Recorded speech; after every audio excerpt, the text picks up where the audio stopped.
hundreds of fishermen have now gone on an indefinite strike in Rameshwaram to protest against the arrest of the 53 Indian fishermen by the Lankan Navy. The MEA has summoned the Lankan Deputy High Commissioner to discuss this very matter. And the arrest comes at a time when the Indian government is still not clear about its stand on the UNHRC resolution on the alleged Lankan war crimes. மத்திய அரசு மௌனமா இருக்கு. இதுல என்னன்னே தெரியல. இப்படி மீனவர்கள் தொடர்ந்து பிடிச்சிக்கிட்டு இருக்காங்க. அவங்க போராடி விடுதலை பண்ணிடுறாங்க. அது ஒரு பிரச்சனை. இதைத்தான் செஞ்சுக்கிட்டு இருக்காங்க. பிடிக்காத அளவுக்கு என்ன செய்யணுமோ அதை வருமுன் காப்பதுக்கு முன்னாடி தடுக்கணும். அதை அரசு செய்யணும். செஞ்சாதான் மீனவர்கள் நீ தடைகாலம் வரப்போகுது. இருக்கிற குறைஞ்ச காலத்தில் கடலுக்கு போய் மீன் பிடிச்சாதான் இவங்க அந்த 45 நாள் தடை காலத்தை எதையாவது கால்வயிறு கஞ்சியாவது குடிச்சா அவங்க நிரந்தரமா இருக்க முடியும். இதை அரசாங்கம் முழுமையா இலங்கை அரசிடம் பேசி பிடிச்ச பின்னாடி பேசுறது புண்ணியம் இல்லை. பிடிக்க முன்னாடியே பேசி அவங்களை உண்மையான மீனவர்களை பிடிக்கக்கூடாது அப்படின்னு அரசாங்கம் உத்தரவு போட்டால் தான் மீனவர் சுபிட்சமாக தொழில் பண்ண முடியும். மொத்தம் 70 மீனவர்களையும் ஒரு 15 படகையும் பிடிச்சி வச்சிருக்காங்க. இது தொடர் நடவடிக்கையாக இருக்குது. இந்திய அரசாங்கம் இதுக்கு உடனடியாக நடவடிக்கை எடுத்து மீனவர்களை மீட்டு கொடுக்கணும். அவ்வளவு பேரும் கடைசியில் அரசியல் ஆதாயத்துக்கு எங்களை பலிகடாவாக்குறாங்க. இதுக்கு நாங்கள் என்ன செய்யறது, என்ன பண்ணுறது? குடிவட்ட மீனவர்கள் அனைவரும் இப்போ உடனே மீட்டு விடுவிக்கணும். அதான் எங்களோட முதல் கோரிக்கை.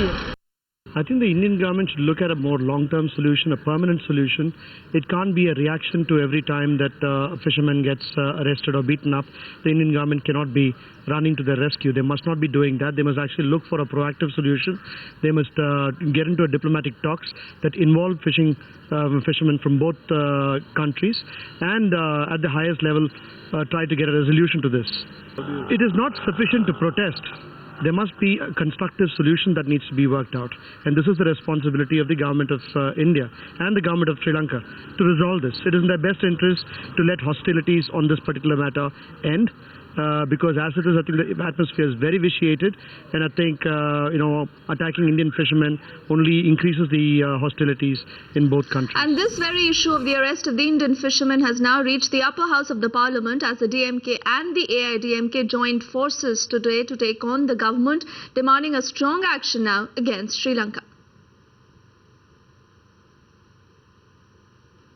The students who are dynamic and determined in whatever they get involved to are on the streets for the past 1 week.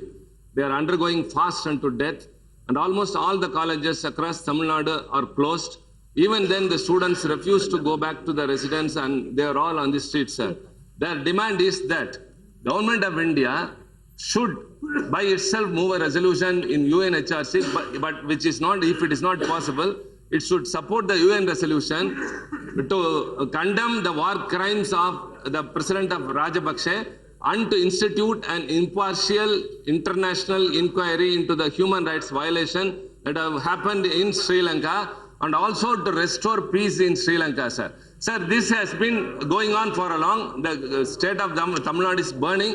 Sir, even the smallest shake in the northern part, when it's realized by the government, sir, a serious issue has to be understood by the government, and I want the government to give an explicit categorical reply which would appease the students and make them soft. Otherwise, sir, any event that may happen in the future may be untoward and everything will be at stake, sir. So I request the government of India to give a categorical reply, the stand it is going to take in Geneva to appease the students who are on the streets and who are agitating in Tamil Nadu. Agitation which is going on now by the student community in Tamil Nadu, as the March 22nd deadline nears, the next week it is likely to intensify further. And already there are disturbing information that the US resolution, which is already it is not enough, efforts are on to dilute that resolution and even to indirectly praise Sri Lanka for whatever actions they have been taking. If that is the case which is happening, I don't think the people of Tamil Nadu will accept any sort of a compromise on that.